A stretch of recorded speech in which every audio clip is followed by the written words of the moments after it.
Have you ever felt confused by the fitness industry? One expert tells you to run slowly. Another tells you to sprint. One claims long walks are the secret to longevity.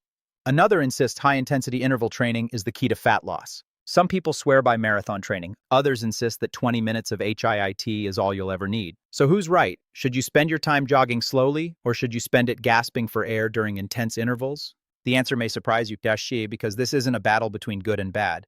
It's a question of biology, energy systems, recovery, longevity, and above all, understanding what your body actually needs in the moment. Today, we're unpacking one of the most important debates in exercise science: Zone 2 cardio versus high-intensity interval training, and why the smartest strategy usually isn't choosing one over the other, but knowing when to use each. Let's begin with a simple question. Why do we exercise? Most people answer to lose weight, to build muscle, to look better. Those are valid goals. But on a deeper level, exercise trains your cells. It trains your metabolism. It trains your heart, your lungs, your blood vessels, and your brain. Perhaps most importantly, it trains your mitochondria. Mitochondria may not sound glamorous, but they are among the most critical structures in your body. They're tiny energy factories inside nearly every cell. Every heartbeat, every thought, every movement depends on them. When mitochondrial function is strong and efficient, your body produces energy more reliably and with less waste. When it falters, fatigue, poor recovery, and metabolic problems can follow. In fact, one of the strongest predictors of long-term health appears to be how well these cellular powerhouses perform. This brings us to Zone 2, a term that has exploded in popularity over the last few years. Partly that's because researchers such as Dr. Inigo San Millan have highlighted the role of aerobic metabolism in performance and health. Partly it's because endurance athletes have long understood the value of steady, sustainable efforts, and partly it's because longevity researchers are increasingly fascinated by mitochondrial health. So what is Zone 2? Zone 2 is moderate-intensity aerobic exercise, not easy but not exhausting. You can still talk, although a long, effortless conversation would be difficult. Your breathing is elevated, your heart rate is up, you can feel effort, but you are not suffering. For most people, Zone 2 happens during brisk walking, easy cycling, light jogging, steady swimming, or smooth rowing. The exact heart rate varies from person to person, but the defining feature is metabolic. Your body is using oxygen efficiently and drawing a larger share of energy from fat. In practical terms, Zone 2 is teaching your mitochondria to produce energy more effectively and sustainably. Think of Zone 2 as building a bigger, more efficient engine. An engine that can run for long stretches without breaking down. That's why Zone 2 gets so much attention in discussions about longevity. Longevity isn't just about adding years, it's about maintaining energy, resilience, and metabolic flexibility over time. Now let's contrast that with HIIT, high-intensity interval training. HIIT occupies the opposite end of the intensity spectrum. Short bursts of near maximal effort followed by brief recovery periods. Sprints, bike intervals, rowing all-out efforts, or steep hill repeats are classic examples.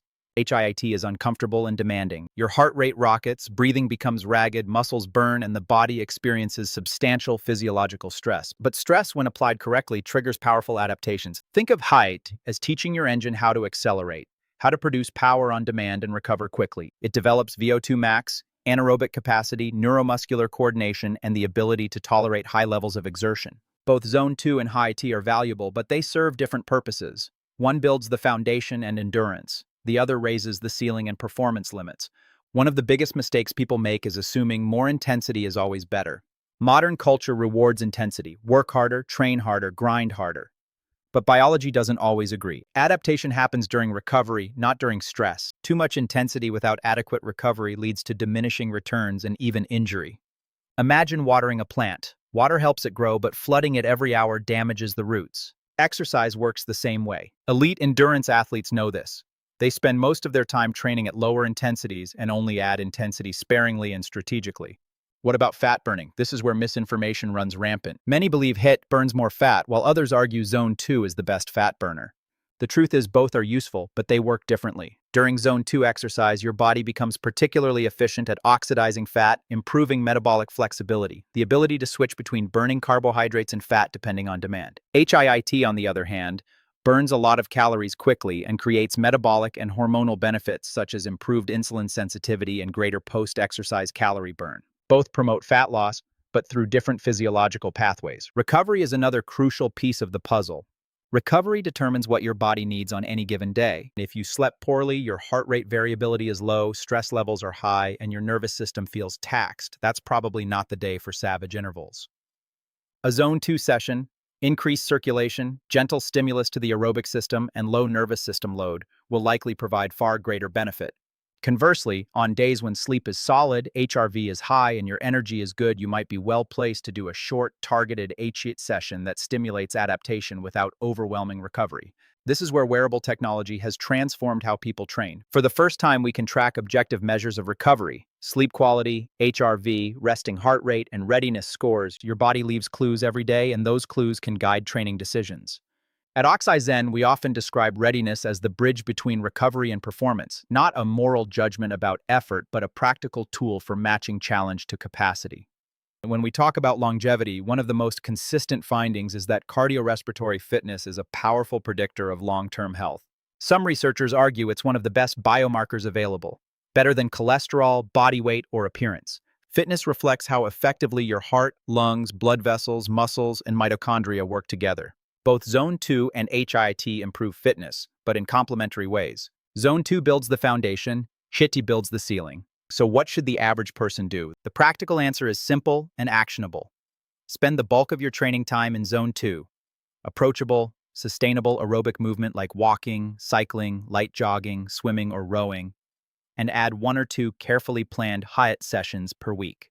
Enough intensity to stimulate meaningful adaptation, but not so much that you undermine recovery. For many people, a sample week could look like several Zone 2 sessions, 30-90 minutes depending on your goals and time, and 1 or 2 short, intense sessions of 10-30 minutes total work. Adjust the balance based on your recovery goals and life stressors. If there's one lesson to take away from today's episode, it's this: stop asking whether Zone 2 or HIIT is better. Ask what your body needs right now. The answer depends on your recovery, your stress levels, your goals, and your biology.